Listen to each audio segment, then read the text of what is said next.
Personally, Vice President Mike Pence, would you agree to a 45.6% rate for the highest earners?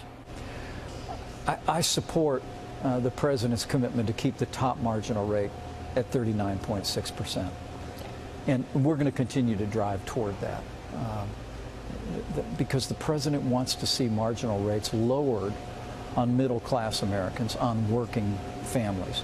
And I think at the end of the day, when this process comes to fruition, the American people are going to see not only the largest tax cut in American history, but they're also going to see a tax cut that really focuses on empowering working Americans to be able to have more dollars in their pockets, empowering businesses, large and small, to be able to invest in ways that will create jobs. And I look forward to supporting it and championing it all over the country. Do you expect mobility as a result of this plan? In other words, some people are saying, look, there's going to be a mass exodus out of New York, because why would someone in New York say, oh, I'm losing that deduction, now my rate is 53% when you account for state and local taxes, and not go to Florida where they can get a 25% rate and no income tax?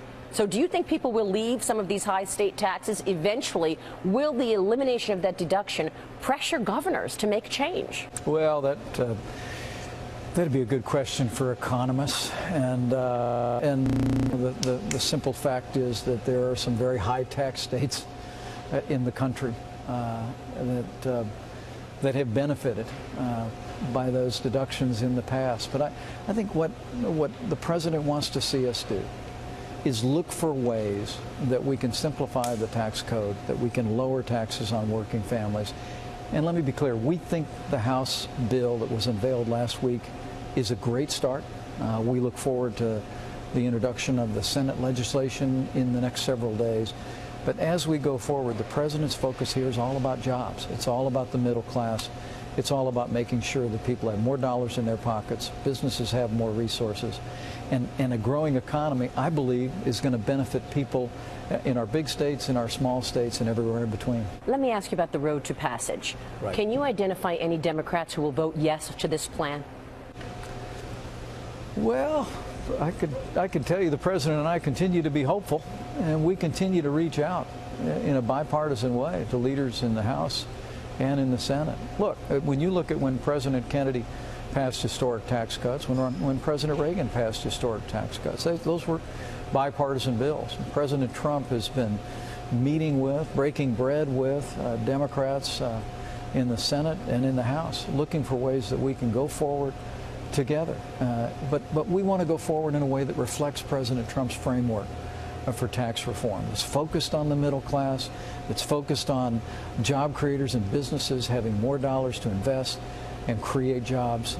That's focused on simplification. And Democrats who will join us in that, we'll welcome them and be grateful for their support. So if you don't have the votes, then it doesn't matter how great the plan is. I mean, I know a few New Yorkers who will vote no because of the elimination of the deduction of state and local income tax. Do you think you have the votes? Well, we're optimistic at this point. I have to tell you, Maria, I've never seen the level of unity and enthusiasm among Republicans on Capitol Hill that I've seen in their commitment to passing historic tax cuts for the American people. Look, this economy is starting to grow.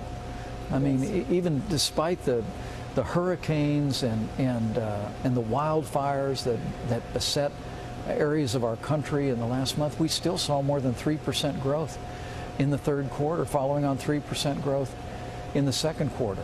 I think there is a real understanding that with the right kind of tax cuts, we can have the kind of sustained growth that takes us well beyond 3%, that has this economy growing back at a level of 3.5% or even 4%. I mean, in President Donald Trump, the American people have a leader who has boundless confidence in the American people and in the capacity of the American economy to grow and expand and create jobs.